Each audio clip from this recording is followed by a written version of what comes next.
kita mengambil kesimpulan dari adanya perbedaan ini, kita kembali pada kaidah ulama, kaidah fikih bahwasanya al-khuruj minal khilaf mustahab.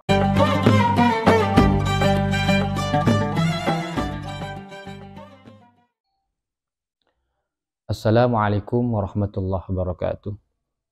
Para pemirsa yang semoga selalu diberikan kebahagiaan oleh Allah Subhanahu wa taala, diberikan keberkahan umur dan rezekinya oleh Allah Subhanahu wa taala. Amin amin ya rabbal alamin. Kenapa saya selalu mendoakan semoga diberikan rezeki yang berkah ya? Karena kita ini tidak mungkin bisa menonton konten-konten yang memberi manfaat apabila tidak ada paketan ya, tidak punya paket internet seperti itu. Maka itu semua tidak lepas dari rezekinya Allah Subhanahu wa taala, sehingga kita semua dan juga para pemirsa bisa menonton konten-konten yang di dalamnya mengandung banyak manfaat. Para pemirsa yang semoga selalu berbahagia, di kesempatan ini saya ingat ya, dauhnya orang dulu ya, katanya orang-orang dahulu itu,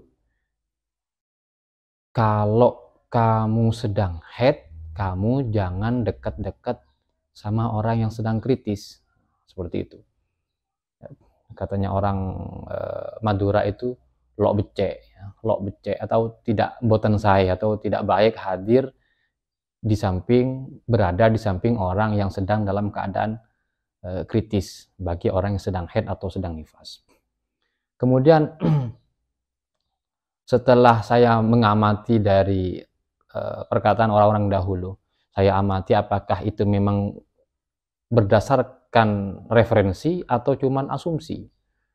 Tapi kenyataannya ialah apa yang didauhkan atau disampaikan orang-orang dulu, yang konteksnya dalam hal itu ternyata memiliki referensi ya. Ternyata memiliki referensi, memiliki sandaran hukum dari ulama salaf ya. Ya. Jadi memang di sebagian keterangan dalam kitab ya, kitab-kitab Mu'tabarah Syafi'iyah tentunya, seperti dalam kitab Kasyifatus Saja atau Hasyiyah Bujairami, itu termaktub ya, keterangan itu memang termaktub bahwasannya orang wanita yang sedang dalam keadaan haid atau sedang dalam keadaan nifas dilarang berada di samping orang yang sedang kritis atau sedang sakratul maut. Apa alasannya? Karena kehadiran mereka ini, kehadiran wanita yang sedang haid atau nifas ini akan menghalangi hadirnya malaikatur rahmah. Malaikatur rahmat hadir ke tempat orang yang sedang dalam kritis tersebut. Ya, jadi keberadaan mereka yang dalam kondisi haid dan nifas itu bisa mencegah hadirnya malaikatur rahmah ke tempat tersebut, yaitu tempat di mana orang sedang dalam keadaan kritis atau sakratul maut. Lantas, apakah ini disepakati oleh para ulama?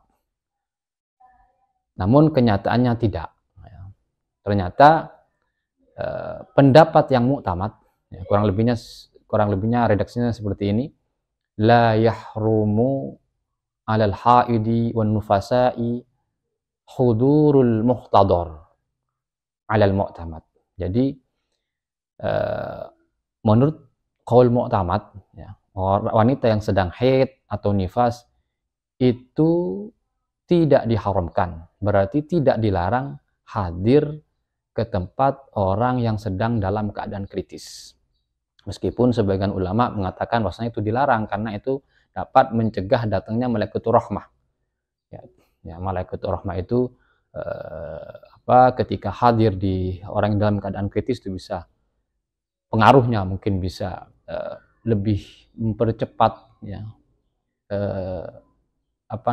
hilangnya ruh, terangkatnya ruh lebih mudah dan mungkin semacamnya seperti itu. Ya, sehingga sebagian ulama melarang wanita yang sedang dalam keadaan hadas besar seperti junub dan nifas, haid dan nifas itu hadir ke tempat yang orang sedang dalam keadaan kritis. Namun ternyata ini terjadi khilaf ulama. Menurut pendapat yang mu'tamad, pendapat yang bisa dijadikan pegangan, itu tidak dilarang, tidak diharamkan bagi wanita haid atau nifas hadir ke tempat orang yang sedang dalam keadaan kritis atau sakratul maut. Ya. Sedangkan sebagian ulama yang lain melarangnya. Nah, apa yang baik yang semestinya kita mengambil kesimpulan dari adanya perbedaan ini? Kita kembali pada kaidah ulama, kaidah fikih bahwasanya al-khuruj minal khilaf mustahab. Keluar dari perbedaan pendapat ulama itu dianjurkan, disunnahkan. Caranya seperti apa? Ya tidak hadir di tempat tersebut. Agar kenapa? Agar keluar dari pendapat ulama yang melarang. Nah, tetapi kalau misalkan ada seorang memang memaksa itu untuk hadir, ya, namun kita juga tidak bisa menyalahkan secara mutlak, karena mau bagaimanapun pendapat yang mu'tamad itu membolehkan, tidak melarang. Sehingga baik yang hadir ataupun yang tidak hadir, yang dalam keadaan hadas besar itu, ya kita nilainya secara bijaksana saja. Ya.